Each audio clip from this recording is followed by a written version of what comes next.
Let me take a peek into your life for a moment. When you're studying hard, your brain sneaks in with a whisper, saying, "Stop studying. Go play a game instead." But when you start gaming, your rational mind chimes in, "Stop playing. Get back to studying." Yet your brain counters, "Just one more round, I promise." And then, there's no then. You've gamed the whole day away, left with nothing but exhaustion and emptiness. If this sounds like you, shout out, "That's me," in the comments below. To understand why some people are disciplined, Charlie Munger taught me to think in reverse. Why do we lack discipline? When we're having fun, our brain lights up with joy. That pleasure gets etched into its memory. Marked as top priority, your brain releases a chemical that hooks you. Dopamine, the addiction driver. Why are we glued to our phones? Because our brain links every experience, every scroll, every video, every game, to that device in your hand. Short videos, games, endless content. They all trigger dopamine surges. And the result? You can't go anywhere without your phone.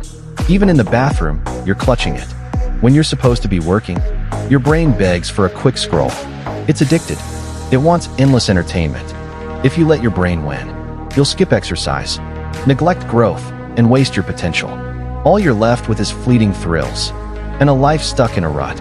So what's the core of self-discipline? It's making the right choice when faced with options. Picture this, you're studying, and your brain whispers, "Let's watch some dance videos instead." It's already craving that dopamine hit. What do? Here's the key. You're at a crossroads. You're choosing between self-improvement and fleeting fun. At this critical moment, focus on the downsides of each choice. Don't think about the benefits. Dwell on the costs. This weakens dopamine's grip. What's the downside of studying? Maybe it's a bit boring, but that's it. Otherwise, it's all upside. Now, gaming's downsides: strained eyes, scattered focus, inability to tackle challenges, slipping grades, neck pain from hunching, and zero hope for real progress. Just thinking about these snaps your brain back to reason. You regain control and say no to gaming. This method works for any bad habit. Why does something so simple work? It taps into a psychological principle called loss aversion. Losing $100 hurts so much. It takes $250 of joy to balance it out. We're wired to avoid pain. It takes 2.5 times the pleasure to offset it. So, when making choices, force your brain to dwell on the downsides. Basic self-discipline becomes surprisingly achievable. Discipline is just about making choices. When tempted by instant gratification, think of the costs, and you're halfway there. The second key is feedback. Why can you binge short videos or games until midnight, but struggle to stick with good habits? Because apps deliver instant, powerful feedback. Every like, every swipe, feeds algorithms that know you better than you know yourself. They build a profile that predicts your every desire. Let's be real, we're all a bit predictable. Take a simple example. Even without liking videos, just the time you spend watching reveals what hooks you and what doesn't. You might think, "I don't watch that stuff." But the data doesn't lie. Refresh the feed, and voila, there's the content you actually watch. Now, good habits like running, reading, or working out, they're often a bit painful. You tear muscles, fight your brain's urge to slack off. Their feedback is subtler, not as in your face as a glowing screen. But do they lack rewards? No, they have gentle, lasting joys. Remember how you feel after a run. Stronger, healthier, skin glowing. These quiet rewards last longer, but we overlook them because they're not instant. So here's the trick. Amplify the joy of good habits. Make your brain crave them with dopamine. Let's take reading as an example. What are its benefits?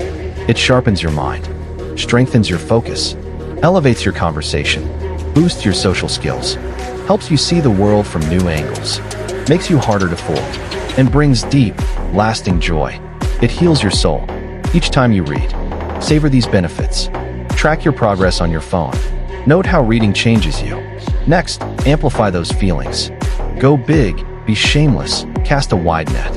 After a week of reading, your inner voice might say, "Opening a book makes me feel unstoppable. I'm the greatest scholar in town." Your focus improves. You read for an hour without fatigue.